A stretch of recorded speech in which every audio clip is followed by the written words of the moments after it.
Welcome to the first Player of the Month video for the 25-26 season, which by our maths at least means that we are about to discuss the month of August. So let's start with our first pick then. Dion Moore, headers against Hampton and Tottenham helped the Stones to 6 of their points this month. His build-up players also helped others come into play this month as well. Your thoughts on him, Nigel? Yeah, I think he's been very good, hasn't he, this last month. I had a few question marks against him, I think, from the beginning when he came in. People were sort of a little bit unsure, but you know, you can see why George has brought him in, and he said that in the press before the season started. You know, he's hold up play, and it's just something that in his all-round game, I think is not an improvement. It's just a different way of playing to what we've been used to. And it was quite surprising. I mean, I don't know what game it was. After one of the games, I think it was the Hampton-Richmond game when Ben done the interview with him. You know, surprisingly, he's not really played in that number 9 position throughout his career. So credit to George and Craig, have seen something in him, and you know, he's obviously somebody that takes it seriously. I mean, as he should. You know, it's his career at the end of the day. But you know, he did mention then that he's having extra training sessions with Craig and stand behind afterwards. So that shows a bit of dedication, and you know, it's certainly paying off, isn't it? Because it's like the old adage: the goals don't move. You know what I mean? The goals are always there. So, and he's back to goal play. You know, exceptional with that assist he set out for Dion at Hemel Hempstead. You know, direct from a kick from Harness. Yeah. You know, he literally killed that ball dead, timed that pass to perfection. So Dion could run onto him. Well, he put it through the keeper's legs, but you know, it made it so easy for him to get that power behind it from the weight of the pass. Same with the move for the Torquay goal as well. Exactly. I mean, he's not going to get credit for that as an official assist, but it's one of those assist of assists. And you know, if it wasn't for him, that goal wouldn't have happened, because literally he not only, you know, got the ball down, controlled it, but he was having to hold off the defender as well. Again, to roll that ball around the corner for Dion to run onto. You know, and sometimes the best goals John Gilbert couldn't really miss at that. You know, it was an open goal, but they're the best goals because you literally opened up the defence, haven't you? And it just makes it easy for them. So yeah, that's all down to Dion Moore and his hold up play. So yeah, very deserving of a nomination for Player of the Month, I think. Exactly. Lexus Been is the next name on our list. He contributed to those clean sheets this month for the Stones in the new look defence, and infamously, like I said at Tottenham, he put in his line on the body. One of my unintended spoonerisms as usual. Your thoughts on him and his line and body there, Nigel? Yeah, again, he's somebody that's come in, and you know, we've identified him early on. He was one of the first ones we got in, and again, you can just see why we've signed him, isn't he? He just wins every header. You know what I mean? Literally wins every header, and like you say, he just puts his body on the line, and easy for you to say.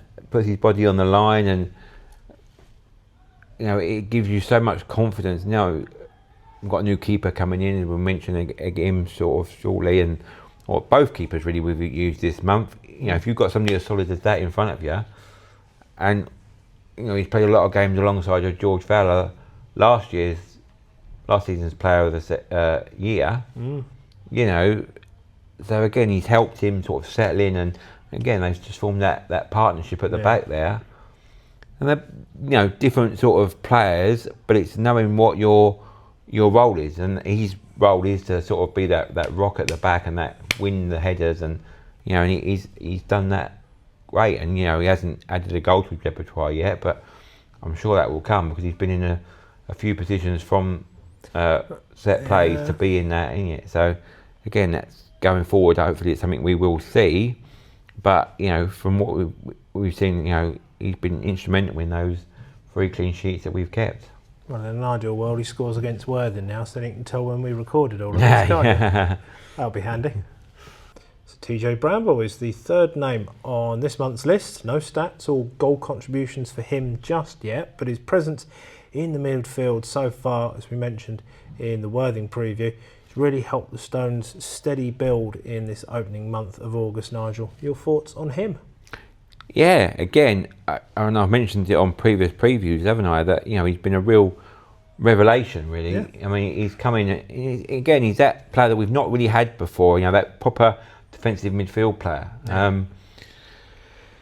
And probably that's probably the biggest sort of comparison you can make from last season, because we didn't have a good start last year. Again, we had a lot of new players come in.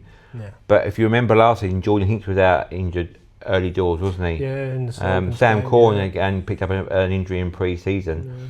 So we never really had that presence in the midfield. So, you know, we was having to take a lot of shots against us. And, Yeah. you know, law of averages said when you're sort of trying to build a new like defensive unit, you know, if you're having that amount of shots coming towards you, you're going to concede some. But I think he's helped the likes of Lexus Been and Nathan and John Gilbert to an extent. Absolutely. As well, you'd have to say, being in front, because like him, Sam, and TJ all sort of swap around. Yeah, exactly. But you know, it's that whole sort of like just that. He's just like that glue that holds it all together. You know, and he wins the ball. Nothing fancy about it, but it just gives it off. You know, you very rarely see him give the ball away when he does win the ball. So again, you know, he's been just that sort of like rock in front of that sort of back four, and also trying to get that transition going as well with the passes. I mean, you know, he has put balls forward, and you know, he does get forward, and you know, he's just been unlucky that some of them haven't led to goals. But you know, like you say, I'm sure it'll come, because you can see that sort of that in his repertoire, that passing range is in his repertoire. So again, it's good signs, and you know, he settled in really well. He has.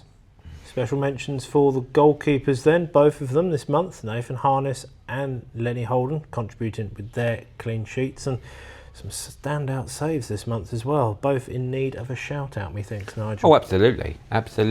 You know, as a goalkeeper, that's your bread and butter, isn't it? Clean sheets, you know, and it's coming as well to a new club, a new environment, and like we've said, with both of the goalkeepers, you know, Nathan's coming. He's now the number one. You know, he's been in the Football League. He's got that experience of that, but he's been a number two. So you know, it's a different sort of expectation on you. But to come in and then get those clean sheets early, and contribute as well to, like, you know, winning performances, you know, gives you a lot of confidence. And then obviously with Lenny, you know, he hasn't played every game, but when you're a backup goalkeeper, you need to be relied on. And he's done it exactly. You know, Colin conceded a penalty against Torquay. Yeah. You know, that's great, isn't it? You know, that's what you want from your number two. Yeah. So, you know, big up. You know, it's like, and I always say, and we've said it there in our previews. You know, the goalkeeper, it's not just about the person that's starting the game. You know, you've got to push each other in training, because it's quite an isolated position. You know, you're training away from the rest of the squad. You're not involved in that, and you're doing your drill. So if you've got somebody like, you know, Nathan and Lenny pushing each other, you know, it's a good combination, and so that it's good that they both get the plaudits, and you know, it's a good position to be in. Yeah, exactly. So remember, these are just our picks based on what we have seen, but feel free to vote for any player of your choice on the link below. That's all from us for now. You will see or hear us in another video or podcast very soon from the two of us. Once more, like and subscribe. And as always, come on, you Stones!